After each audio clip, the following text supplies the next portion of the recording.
Hola, nos encontramos nuevamente aquí en nuestro curso de hidrología con aplicaciones en Excel. Como ya saben, mi nombre es Vladimir Salcedo, magíster en Ingeniería Hidráulica y consultor hidráulico de la ciudad de Barranquilla, Colombia. El día de hoy hablaremos un poco sobre geomorfología de cuencas y hablaremos de las características que tiene una cuenca dentro de un estudio hidrológico. La cuenca es una unidad hidrológica superficial. Es la unidad hidrológica superficial más utilizada. No coincide ni tiene por qué coincidir con unidades hidrológicas subterráneas. Es una porción de territorio que se puede aislar de forma tal que si ella fuera impermeable, toda el agua que escurriría por ella drenaría a un solo punto. A este punto normalmente se le llama punto de concentración. La característica más importante de la cuenca es su área.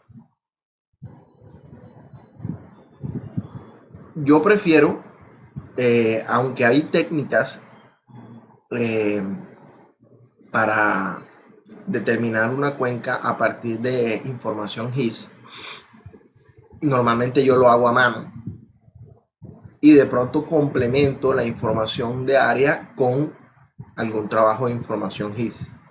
Aquí en Colombia tenemos un dicho, algunos ingenieros hidráulicos, que decimos que las pizzas y las cuencas se cogen a mano. Existen varios tipos de cuencas. Realmente son tres. Aquí tengo las exorreicas, las endorreicas y hay otras que se llaman las arreicas. Las exorreicas drenan su agua fuera de la unidad hidrológica. Las endorreicas la drenan dentro de la unidad hidrológica. Es decir, que las endorreicas pueden ser básicamente las cuencas que drenan a un lago y las exorreicas podrían ser las cuencas que drenan por fuera de la cuenca a través de un río. Esta es una imagen que me parece muy interesante, son las imágenes de las cuencas globales que tenemos en el planeta. Por ejemplo, las zonas verdes drenan hacia el océano Atlántico, la zona amarilla, verde amarilla esta, drena hacia el mar Caribe, las zonas rosadas drenan hacia el océano Índico, las moradas estas drenan hacia el Pacífico. Esta gris que vemos aquí es una cuenca endorreica, no tiene punto de drenaje hacia el mar. Esta es otra cuenca endorreica, las grises son cuencas endorreicas. Esta es una imagen de la cuenca del río Mississippi, tomada desde información de topografía general. Observamos que es una cuenca exorreica. Esta es la cuenca del río Magdalena. Observamos que es una cuenca exorreica. Esta es una visión de los municipios que recorre el río Magdalena. La divisoria es la característica más importante de la cuenca y se determina por su parteaguas. El parteaguas es una línea imaginaria que divide la parte más alta de la cuenca de manera que las aguas lluvias que caen allí se reparten en una o en otra cuenca. De esta forma, la cuenca solo tiene una sola salida por donde pasa el cauce principal de la misma. Los demás cursos de agua desembocan en el cauce principal y se denominan tributarios. Las cuencas formadas por el cauce tributario son cuencas tributarias o subcuencas. Esta es una imagen realizada con un proceso GIS. En esta imagen podemos observar fácilmente, podemos observar la divisoria. Voy a marcarla acá para que la tengamos presente. Voy a marcar acá la divisoria con esta línea por donde la estoy trazando.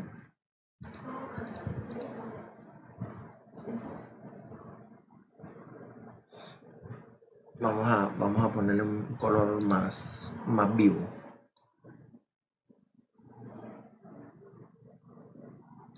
Esta es la cuenca. Vamos a dibujarla a mano alzada.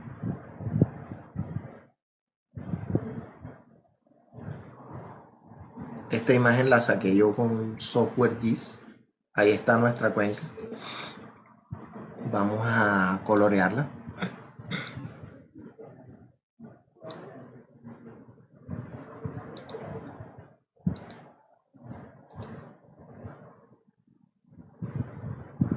Voy a ponerle tal vez para que sea más bonita la línea punteada. Muy bien. Esa sería nuestra divisoria. Aquí me quedó un poco mal. Vamos a ver si la podemos modificar. Sí, la podemos modificar, pero nos quedaría. Dejémosla como estaba para no dañar la imagen. Y el punto donde drena la cuenca se llama el punto de concentración.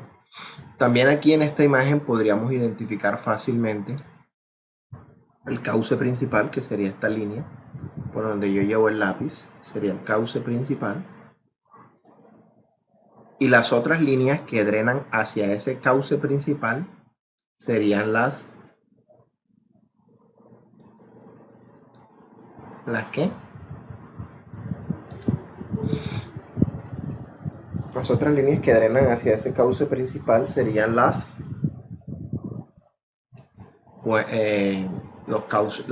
cauces tributarios. Para identificar una cuenca tenemos entonces los siguientes procesos. La primera es, si tenemos cuencas urbanas, debemos identificar muy bien las calles o las unidades urbanas, vías, parques, etc. Porque ellos delimitan la forma en cómo el cauce principal se presenta. Adicionalmente necesitamos la topografía y luego podríamos definir o trazar las líneas principales tal cual se observa en esta imagen a la derecha. Cuando trazamos las cuencas, los cauces principales o secundarios, a partir de la información topográfica debemos ajustarlos de acuerdo a las calles o las unidades urbanas, para después obtener un resultado como el que vemos en la derecha, que sería la cuenca propiamente dicha. Esta es una cuenca de la ciudad de Barranquilla que desarrollamos en la empresa donde yo laboro. Y por último podríamos obtener todas las subcuencas con todas sus características geométricas. Este es un resultado final tomado pegado en una imagen de Google Earth. Aquí podríamos ver fácilmente que en esta cuenca tendríamos la divisoria que se encuentra en este punto, en este sitio. Vamos a poner en rojo.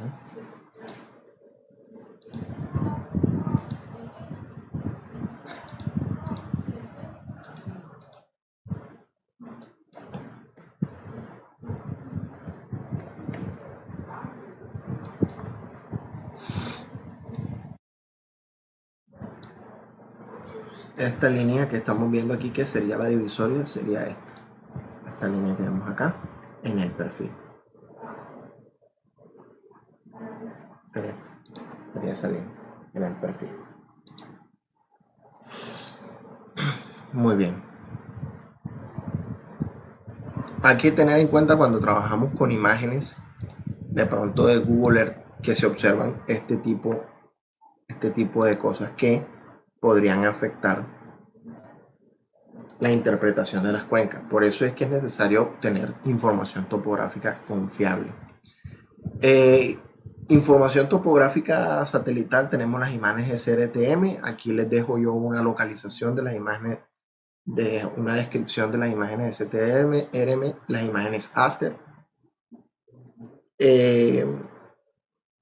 Aquí tenemos un ejemplo clásico de lo que podríamos utilizar para calcular una cuenca. Digamos que necesitamos obtener la cuenca con este punto de concentración. en ese punto de concentración que lo vamos a colocar color rojo. Si queremos obtener la cuenca en ese punto de concentración, el primer paso que debemos tener, ¿cuál es? Identificar si es una cuenca urbana. No es una cuenca urbana para este ejercicio. Entonces, lo segundo que debemos tener es la topografía. Ya la tenemos. Lo tercero que tenemos que identificar son los cauces. Entonces, identificamos los cauces que podrían pasar por ese punto de concentración. Entonces, vamos a identificarlos de una manera sencilla. Vamos a ver. El agua, digamos, aquí hay un punto alto, aquí hay otro punto alto. Por acá viene un punto, un drenaje. ¿Ok? Observamos que con las imágenes, con la topografía, estas formas que se presentan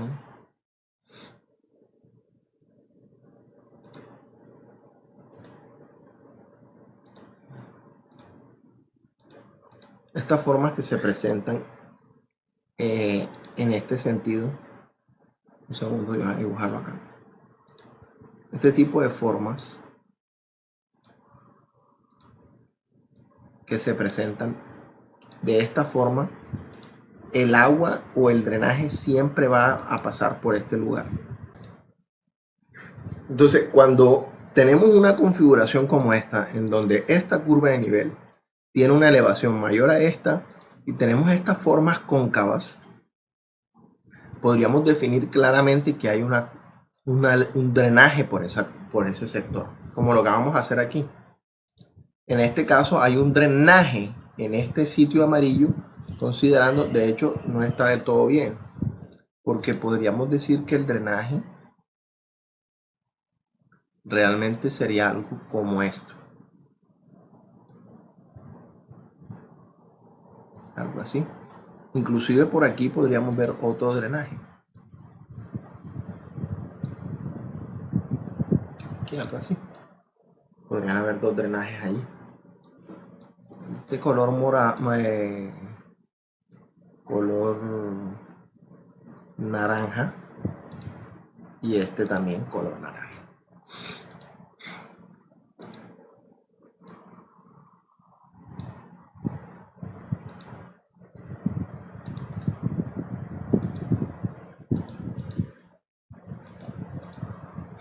Entonces, definido esto, ya podríamos determinar el parteaguas, que podría ser una forma como esta. No, podría ser algo, aquí podríamos tener un drenaje adicional en esta zona que llega aquí. Podría ser.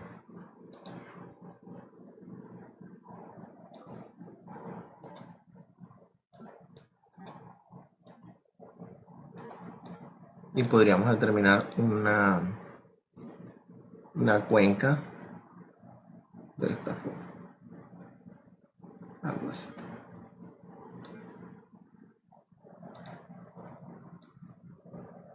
Algo así, posiblemente.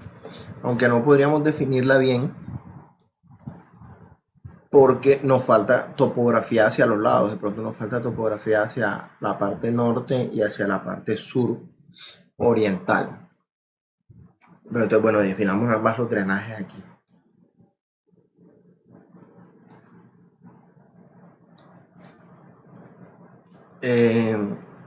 Basado en lo anterior, podríamos definir una línea de drenaje, por ejemplo, acá. Por ejemplo, aquí podríamos definir una línea de drenaje. Por aquí podríamos definir de pronto otra línea de drenaje con otra topografía que tenemos.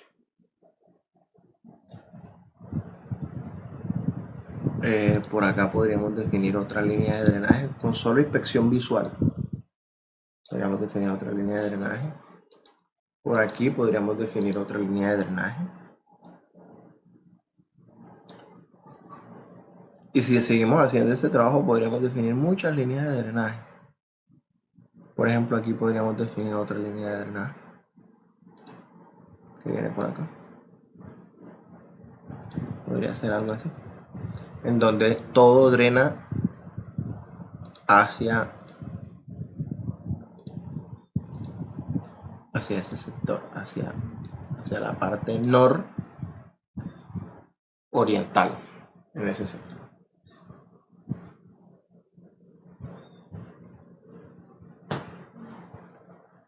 Con CAD podríamos definir las flechas hacia donde drenaría el agua, pero no lo vamos a ver en esta clase. Si las flechas drenan hacia afuera de la línea de la divisoria, una línea imaginaria aquí, podríamos encontrar que ahí hay un parteaguas. De hecho, esto sería una montaña. Observen que, de hecho, esto sería una montaña porque observen que todas las líneas van hacia afuera. Hay unas aguas que drenan hacia allá. Hay otras aguas que drenan hacia allá. Hay otras aguas que drenan hacia allá. O sea que allí tendríamos una montaña.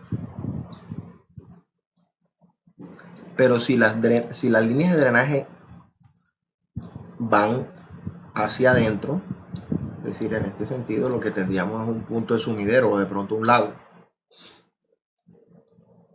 De pronto un lago.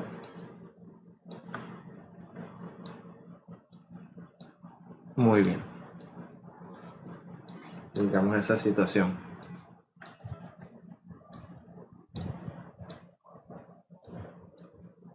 Muy bien.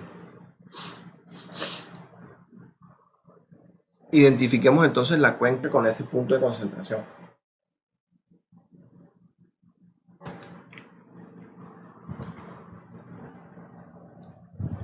En este caso, lo primero que tenemos que hacer es la línea de drenaje. Hemos identificado que la línea de drenaje va por acá. ¿Ok? Muy bien.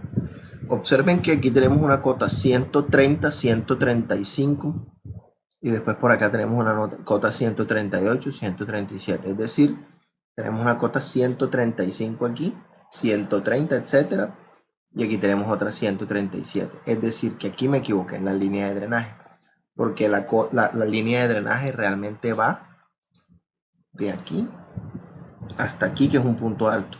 Este 137 marcaría un punto en donde el agua se drena hacia el norte, un parte de agua en donde el agua drena hacia el norte y otra parte de agua donde el parte de agua drena también hacia el sur. En este orden de ideas podríamos marcar otra línea de drenaje que llegaría a ese punto, que sería esta. Entonces tendríamos que una cuenca podría ser algo así. Esta sería nuestra cuenca. Muy bien.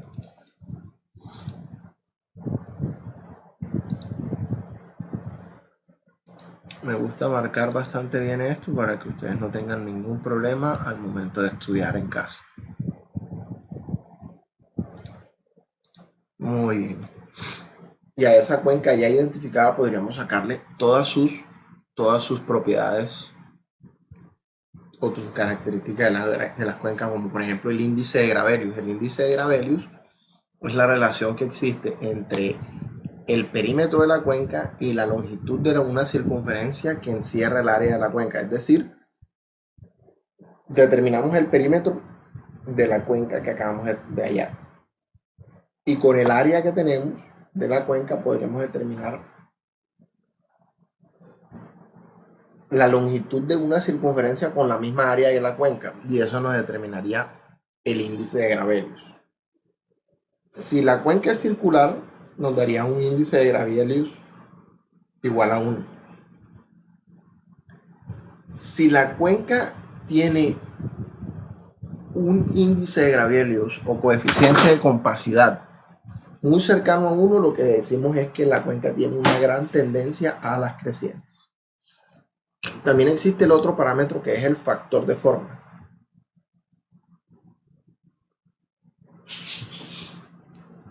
El cual es la relación entre el ancho medio de la cuenca y la longitud axial de la cuenca, en donde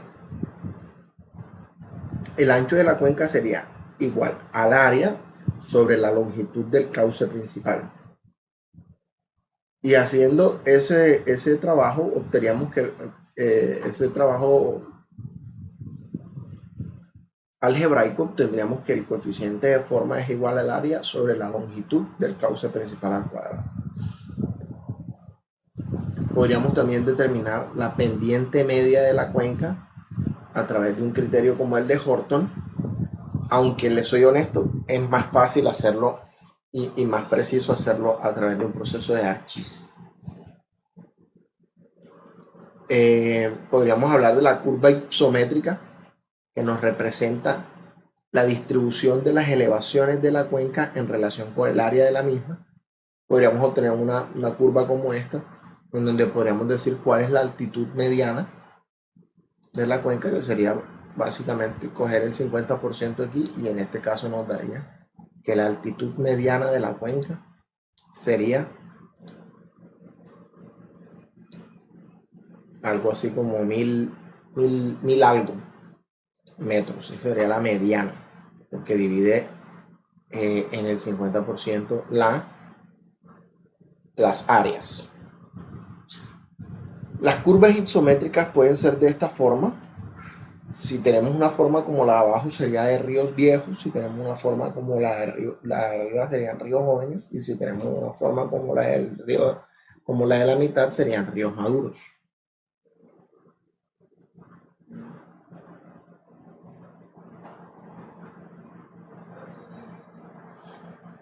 Con la curva isométrica podemos determinar algunos elementos como la elevación media, que sería la multiplicación de la cota media de cada intervalo multiplicado por su área, la de cada intervalo dividido entre el área total. Esa sería la altitud media. Y podríamos determinar elementos como por ejemplo la pendiente del cauce principal, que podría ser la pendiente extrema, que sería simplemente tomar la cota del cauce principal mayor menos la cota menor sobre la distancia. La pendiente compensada, o el criterio de Taylor y Schwartz para pendientes equivalentes. El criterio valdría la pena que lo estudiaran en casa para no alargar tanto el tema. Y la pendiente compensada, de lo que se trata es de hallar una línea media, una línea que nos permita igualar el área por encima y por debajo de ella. Cuando lleguemos a eso, sería la pendiente compensada de la cuenca. También podríamos hablar sobre el tiempo de concentración de una cuenca, que básicamente es el tiempo que demoraría en teoría una gota de agua en pasar desde el punto más alto y más alejado del punto de concentración hasta dicho punto de concentración. Existen muchas ecuaciones para determinar el tiempo de concentración de la cuenca. Aquí traigo unas sacadas del libro de Hidrología Aplicada de Bente Chou. Está la ecuación cinemática de Morgali y Lindsay, la ecuación de retardo del SCS, algunas cartas de velocidad promedio del SCS, la ecuación de Kirpich, la ecuación de California de Isar y la del FAA, que relacionan básicamente parámetros de la cuenca como la pendiente, la longitud del cauce principal, algunos parámetros de permeabilidad del suelo, etcétera, y otros elementos como el CN, que ahorita lo vamos a hablar en clase, en la próxima clase, y el número de curva del SCS y la velocidad del flujo en la corriente principal. Entonces, con esto terminamos el ciclo de geomorfología de cuenca y características geomorfológicas, inclusive un poco sobre el tiempo de concentración. En la próxima clase hablaremos del método racional y pasaremos al último método, que es el método del hidrograma unitario y algunos elementos importantes. Hasta luego.